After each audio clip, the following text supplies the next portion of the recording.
할렐루야. 오늘도 말씀을 깨닫는 지혜와 응답받는 기도의 은총이 우리에게 넘치게 될 줄로 믿습니다. 오늘 이 본문은 이렇게 시작합니다. 그러므로. 이 그러므로라는 표현이 뭐냐면은 이 21장 이전의 내용을 보면요. 이 다윗이 사울을 두려워해서 어디로 피신하냐면은 가드 왕 아기스에게로 향합니다. 가드 왕 아기스에게로 향했다. 가드가 어디죠? 블레셋이거든요. 그러니까 지금 솔로몬이 어디로 갔다는 거예요?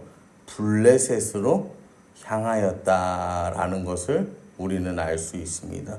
저 솔로몬이 아니고 다윗이죠.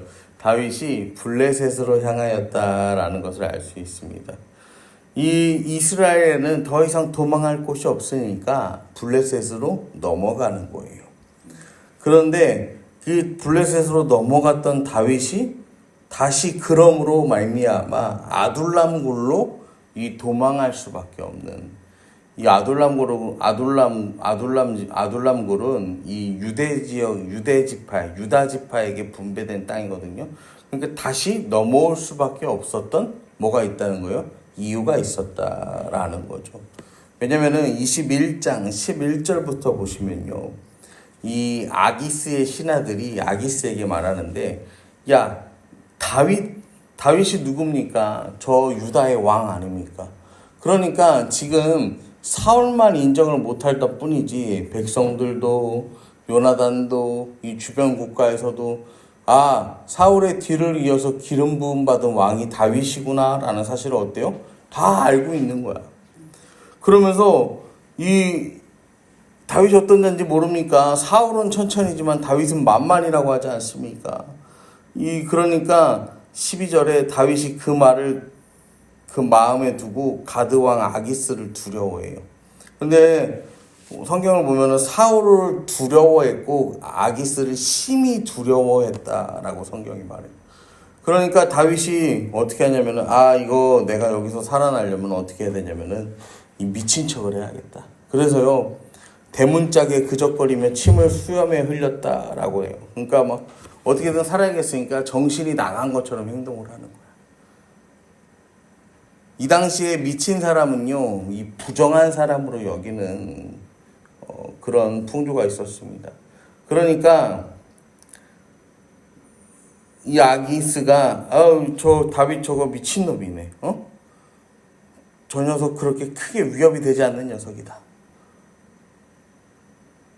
일단 그냥 내비두자. 그러는 사이에 다윗이 뭐 하는 거예요? 빨리 이 짐을 꾸려서 도망하는 거야. 그래서 아둘람굴로 도망했다는 거야. 그랬더니 아둘람에서 자신을 기다리는 사람 400명이 있었다라는 거예요. 이 아둘람이라는 곳이 어디냐면요. 이 골리앗을 때려 눕힌 그 엘라 골짜기 주변에 위치해 있는 지역인데요.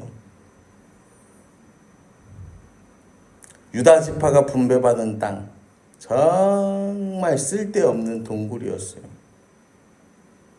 그런데요, 하나님께서 유다 지파에 이 땅을 주셨기 때문에 다윗이 그곳으로 피할 수 있었던 거죠. 아무런 가치가 없어서 사람들이 그냥 그 땅을 분배받았지만 내버려뒀어. 누구도 몰라. 그런데 다윗이 거기에 머물렀다라는 거예요.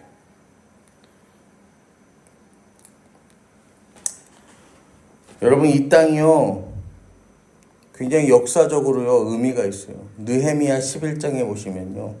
11장 30절에 또 사노아와 아둘람과 그 마을들과 라기스와 그 들판과 아세가와 그 주변 동네들에 살았으니 그들은 브엘세바에서부터 흰놈의 골짜기 장막을 쳤으며 그 다음 이스라엘 백성들이 포로 귀환 후에 돌아와서 딴 상이요.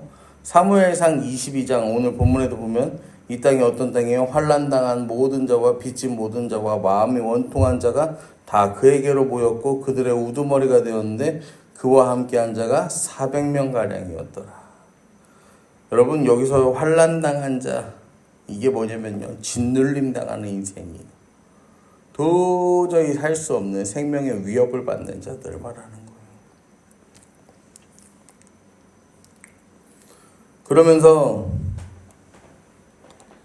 아무튼 다윗 주변으로는 지금 어떤 사람들이 모이는 거예요? 진짜 이로 말로 할 수 없는 고통과 어려움과 마음의 상처와 환난과 이 모든 것들을 가슴에 품고 세상 어디에도 풀어낼 수 없는 사람들이요 모여들기 시작하는 겁니다. 그런데요 22장 7절에 보시면 오늘 본문 7절에 보면 사울이 곁에 선 신하들에게 이르되 너희 베냐민 사람아 들으라 이새의 아들이 너희에게 각기 밭과 포도원을 주며 너희를 천부장 백부장 삼겠느냐. 베냐민 지파는 사울 출신 지파거든요. 사울이요 자기 주변을요 다 뭘로 채우는 거야? 베냐민으로 채우는 거야.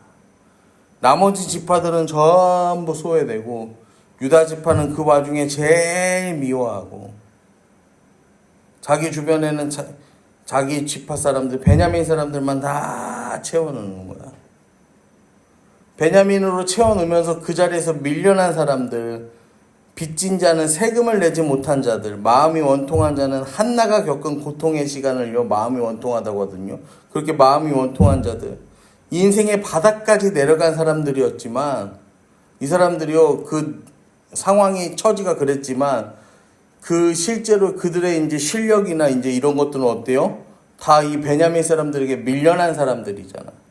그러니까 다 한가닥 하는 사람들이었던 거야. 사울은 자기보다 잘난 사람은 절대 가까이 안 뒀어요. 잘나면 다 공격하고 떠나게 만들었거든요. 그러면서 3절에 보면 다윗이 거기서 모압 미스베로 가서 모압 왕에게 이르되 하나님이 나를 위하여 어떻게 하실지를 내가 알기까지 나의 부모가 나와서 당신들과 함께 있게 하기를 청하나이다. 모압 왕에게 자기 부모를 부탁하는 거야. 이게 지리적으로 가까워서 부탁하는 것도 있지만 이 다윗의 혈통은요, 이 할아버지의 할아버지로 올라가면 누가 있어? 이 모압 여인인 룻이 있잖아.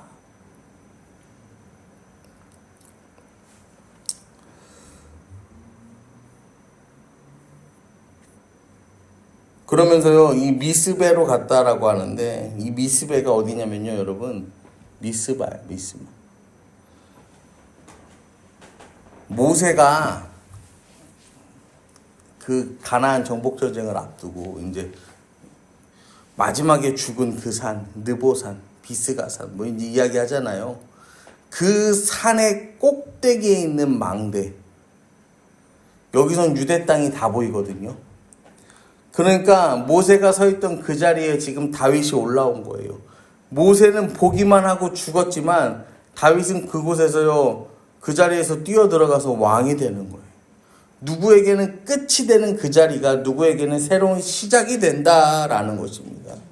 사랑하는 성도 여러분, 이것이 오늘 우리를 향한 하나님의 역사임을 기억하시기를 바랍니다. 하나님의 때, 하나님의 일하심, 하나님의 계획이요, 누군가에게는요, 꿈으로만 끝나요. 그런데요, 누군가에게는요, 전진해서 그 일을 이루어내는 역사가 된다라는 사실을 여러분 믿으시기를 바랍니다. 오늘도 하나님께서요, 우리에게요, 눈을 들어서요, 이 우리가 속한 이 땅과 교회와 가정과 지역과 우리에게 주신 이 모든 사명들을요, 바라보게 하십니다. 그걸 왜 바라보게 하시냐면요, 뛰어들으라는 거예요. 뛰어들어서 하나님의 꿈을 이루라 말씀하시는 거예요. 여러분, 괜히 우리가 이 세상을 살아가면서요, 꿈과 비전을 품고 살아가야 하는 게 아닙니다. 우리가요, 꿈과 비전이 없으면요, 결국 우리 인생은 어떻게 되는 거예요?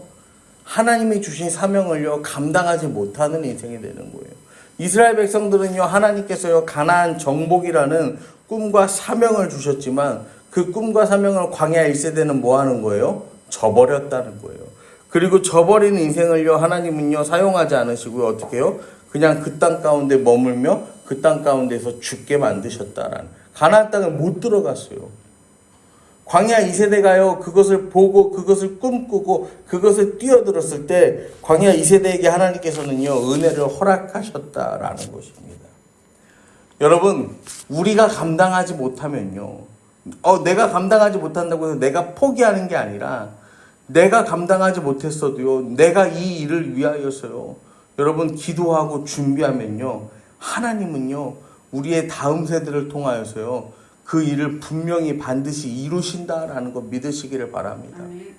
여러분 지금도요, 다윗의 인생이요, 막 아무것도 한 치 앞도 보이지 않지만 다윗은요, 그렇게 평생을 하나님을 섬기고 하나님의 주신 그 사명에 충성했단 말이야. 그랬더니 하나님께서는요, 분명히 다윗을 통해 일하시고 다윗의 후손을 통하여서 그들을 돌보시고 계속해서 함께 하셨다라는 것입니다.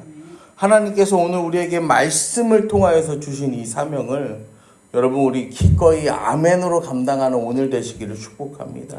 우리가 오늘도 기도하면서 주님 앞에 나갈 때 하나님께서는 우리를 통해서요, 그 하나님의 일을 이루실 줄로 여러분 믿으시기를 간절히 축원합니다.